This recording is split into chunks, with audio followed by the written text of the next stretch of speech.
Visakha parliamentary పరిధిలో ఒక సంఘటన జరిగింది. దాన్ని వచ్చి రాజకీయ కోణంలో రాజకీయ ఉద్దేశంతో లేనిపోయిన ఆపాదనలు సృష్టిస్తూ మాట్లాడడం సమంజసం కాదని మనం చేస్తున్నాను. పూర్వపరాలు తెలుసుకొని చేయాలని, అలాగే సైమల్టేనియస్గా నేను కూడా పోలీసు అధికారులతో మాట్లాడడం జరిగింది. ఒకవేళ నిజంగా దాన్ని రాజకీయ ప్రారంభం కానీ కక్షపూరితమైన చర్యగా అది అయితే మాత్రం నిష్పక్షపాతంగా చర్య తీసుకోవాలని కూడా డిమాండ్ చేస్తున్నాను. ఎందుకంటే మా ఉత్తరాంధ్ర ప్రాంతం ఎంతో సామరస్యంగా సోదర భావంతో మెలిగే మనుషులు. రేపు 9వ తారీఖు నాడు జగన్మోహన్ రెడ్డి ప్రమాణ స్వీకారం చేసిన తర్వాత ఈ ప్రాంత ఎగ్జిక్యూటివ్ క్యాపిటల్గా వస్తూ ఎంతో ప్రపంచ స్థాయిలో ఈ పట్టణం అభివృద్ధి చెందుతున్న నేపథ్యంలో దీన్ని మనం కాపాడుకోవాల్సిన బాధ్యత, ఈ ప్రాంతాన్ని అభివృద్ధి చేసుకునే బాధ్యత ఆ మన సాంప్రదాయాల్ని మనం కొనసాగించిన బాధ్యత ఈ ప్రాంత పౌరులుగా ఒక రాజకీయ పార్టీ నేతలుగా కాకుండా ప్రాంత పౌరులుగా మన బాధ్యత అని చెప్పి అన్ని రాజకీయ పార్టీలు కూడా నేను కోరుతున్నాను. దయచేసి అందుకోసమే మీ ద్వారా చెప్దామని ఇవాళ ఈ పత్రికా సమావేశాన్ని ఏర్పాటు చేశానని మనం చేస్తున్నాం.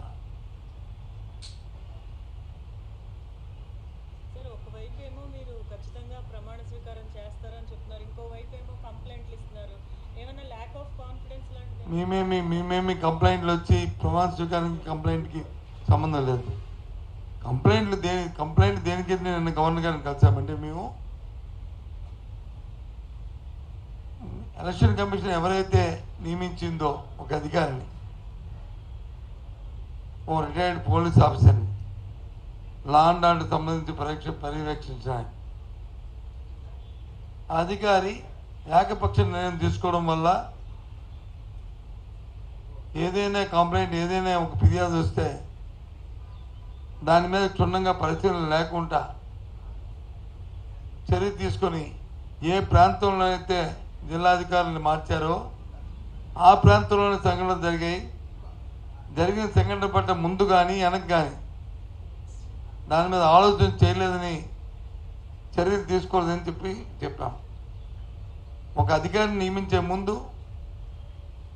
ఇటువంటి సున్నితమైన సమయాల్లో అధికారి తాలూకా యాంటీడేట్ వెరిఫికేషన్ చేసుకోవాలి.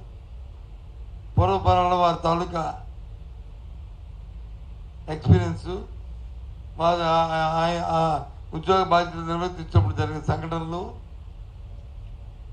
అవన్నీ పరిగణలో తీసుకొని చేయవలసిన బాధ్యత ఉంది.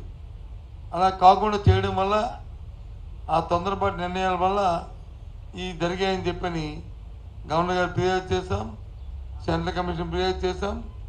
దాని మీద నిన్న జరిగిన తర్వాత వచ్చిన ఉత్తర్వులు కూడా మనం చూసాం. అంతే తప్ప మాకే అబద్ధ భావంతో మేమేం చేయలే.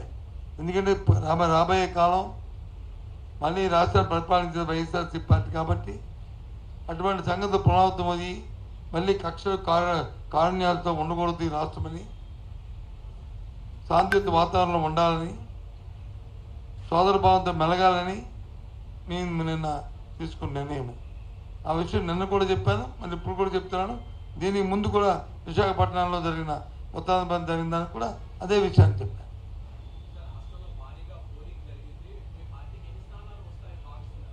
175 దగ్గరికి వస్తాం.